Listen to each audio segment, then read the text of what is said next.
സഭാ റോഷി നമുക്കൊപ്പം P V Anvar M L A സമ്മേളനത്തിന്റെ തന്നെ നേരിട്ട് ചേരുന്നുണ്ട്. നമുക്ക് പി വി അൻവറുമായി സംസാരിക്കാം. Very good morning Shri P V Anvar, happy new year.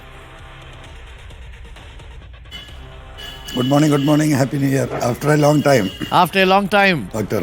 പുതുവർഷം പി വി അൻവർ ഒരുപാട് രാഷ്ട്രീയ സ്വപ്നങ്ങൾ കാണുന്നുണ്ടെന്ന് എനിക്കറിയാം. തീർച്ചയായും അതിന്റെ നീക്കങ്ങളൊക്കെ നിർണായകമായ നീക്കങ്ങളാണ് നടത്തിക്കൊണ്ടിരിക്കുന്നത്. ഇന്നിപ്പോൾ ഞങ്ങൾ പുറത്തുവിട്ടൊരു വാർത്തയുണ്ട്.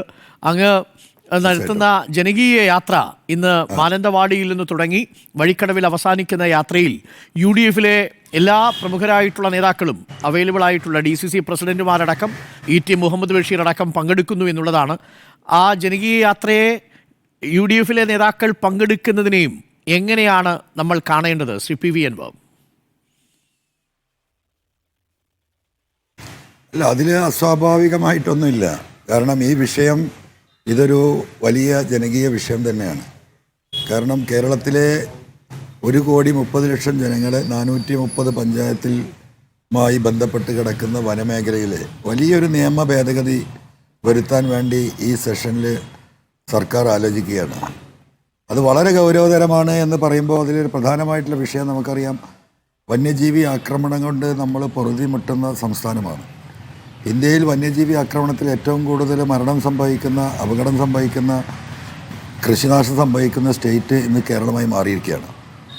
ഫോറസ്റ്റ് ഡിപ്പാർട്ട്മെൻറ്റിനെ സംബന്ധിച്ച്, ഉദ്യോഗസ്ഥരെ സംബന്ധിച്ച്, പ്രത്യേകിച്ചും വനമന്ത്രിയെ സംബന്ധിച്ച് ഈ വിഷയത്തിൽ വളരെ നിസ്സംഗമായ നിലപാടെടുത്ത് മുന്നോട്ട് പോവുകയാണ്. ആര് ഈ ജനങ്ങളെ രക്ഷിക്കുമെന്ന് ചോദിച്ചാൽ ആരുമില്ല. സംസ്ഥാന ഗവൺമെൻറ് പല ഘട്ടങ്ങളിലായി പറയുന്നത് കേന്ദ്ര വന നിയമത്തിൻ്റെ പ്രതിസന്ധി കൊണ്ടാണ് സംസ്ഥാനത്തിന് ഇടപെടാൻ കഴിയാത്തതെന്നാണ്. അതൊരു ഭാഗം. അതവിടെ നിൽക്കുമ്പോൾ തന്നെ ഇന്ന് സംസ്ഥാന വന നിയമവും ഇവിടെ നടപ്പിലുണ്ട്. അതിലാണ് ഭേദഗതി കൊണ്ടുവരുന്നത്. ഇതൊരു കേന്ദ്ര ഗവൺമെൻറ്റിൻ്റെ നിർദ്ദേശപ്രകാരമോ അല്ലെങ്കിൽ അവരുടെ ഒരു സമ്മർദ്ദ പ്രകാരമോ ഒന്നുമല്ല വരുന്നത്. കേരളത്തിലെ IFS ഓഫീസർമാരുടെ ഗൂഢാലോചനയുടെ ഭാഗമായിട്ട് മാത്രം വരുന്നൊരു ഭേദഗതിയാണ്. ഈ ഭേദഗതിയിൽ ഏറ്റവും വലിയ വിഷയം എന്ന് പറയുന്നത് ഇന്ന് ജനങ്ങൾക്കാകെ പ്രതികരിക്കാനും പ്രതിഷേധിക്കാനും മാത്രമാണ്. ഒരു മനുഷ്യനെ ചവിട്ടിക്കൊന്നാൽ ഉള്ളൊരവകാശം. ആ ഒരു പ്രതിഷേധത്തിൻ്റെ ഭാഗമായിട്ട് സർക്കാർ എന്തെങ്കിലും ഈ പറയുന്ന നക്കാപിച്ച 5-10 ലക്ഷം രൂപ കൊടുത്ത് അത് വാങ്ങി ജനങ്ങൾ മിണ്ടാതിരിക്കുന്നൊരു ഗതികേടിലാണ്. ഈ നിയമം വരുന്നത് കൂടി അതിനു പോലും സാധിക്കില്ല.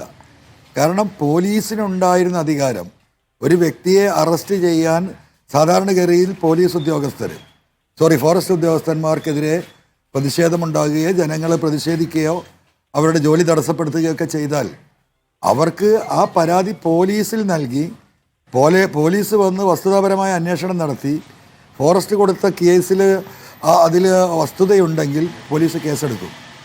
അതാണ് ഇന്നത്തെ നിയമവ്യവസ്ഥ. ആ നിയമവ്യവസ്ഥയെ ആകപ്പാടെ മാറ്റിമറിച്ചിട്ട് ഫോറസ്റ്റ് ഉദ്യോഗസ്ഥർക്ക് even for A beat officer എന്ന് പറഞ്ഞാൽ സാധാരണ ഒരു കോൺസ്റ്റബിൾ എന്ന് പറയാം പോലീസിനെ വെച്ച് നമ്മൾ തുലനം ചെയ്യുമ്പോൾ അദ്ദേഹത്തിന് അധികാരം കൊടുക്കുകയാണ്.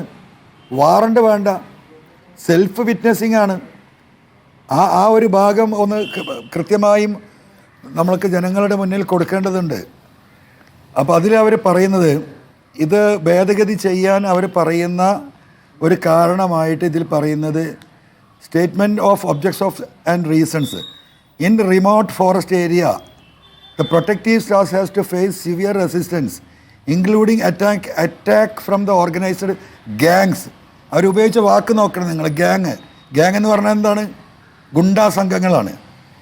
ഓർഗനൈസ്ഡ് ഗ്രൂപ്പ് എന്ന് പറയാനോ അല്ലെങ്കിൽ ഓർഗനൈസ്ഡ് കമ്മിറ്റീസ് എന്ന് പറയാൻ നമുക്ക് മനസ്സിലാക്കാം. ഇവിടെ ഉപയോഗിച്ചിരിക്കുന്ന ward resistance including attack from organised gangs. ആ വാക്ക് തന്നെ വളരെ സീരിയസ് ആണ്. അതിനുശേഷം most forest offences take place inside the interior forest. സ്വാഭാവികമാണല്ലോ.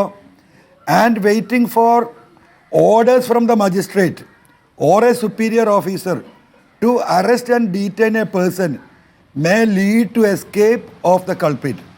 അതായത് മജിസ്ട്രേറ്റിൽ നിന്ന് ഒരു ഓർഡർ വാങ്ങി ഈ പ്രതികളെന്ന് പറയുന്ന ഗുണ്ടകളെന്ന് പറയുന്ന ഈ നാട്ടിലെ സാധാരണ മനുഷ്യരുണ്ടല്ലോ, കർഷകർ, അവരാണ് ഗ്യാങ് ഗുണ്ടകൾ. അവർ പെട്ടെന്ന് രക്ഷപ്പെട്ടേക്കാം. അപ്പോൾ രക്ഷപ്പെടുമ്പോൾ അതുകൊണ്ടാണ് ഈ നിയമത്തിൽ മാറ്റം വരുത്തുന്നത്. രണ്ട് വരിയും കൂടി ഉണ്ട്, അത് കേൾക്കണം doctor. Such officers are to be empowered to arrest the culprits if found necessary. Therefore, government have decided to give some more powers to forest officers so as to overcome the practical difficulties and legal issues being faced. ഇതെങ്ങനെയുണ്ട്? അപ്പോൾ അവർ തന്നെ പറയാം അത് കാട്ടിൽ ഒറ്റപ്പെട്ട പ്രദേശത്താണ് ഈ പ്രശ്നങ്ങൾ ഉണ്ടാവുന്നത്.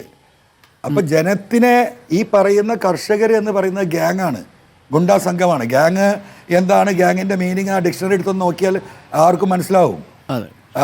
അപ്പോ ഒരു ഗുണ്ടാ സംഘത്തിനാണ് ഗ്യാങ് എന്ന് വിളിക്കുന്നത്. ശരി, അപ്പം പ്രതിഷേധിച്ചുകൊണ്ടാണ് അങ്ങയുടെ ജനകീയ യാത്ര നടക്കാൻ പോകുന്നത്. ഈ വരുന്ന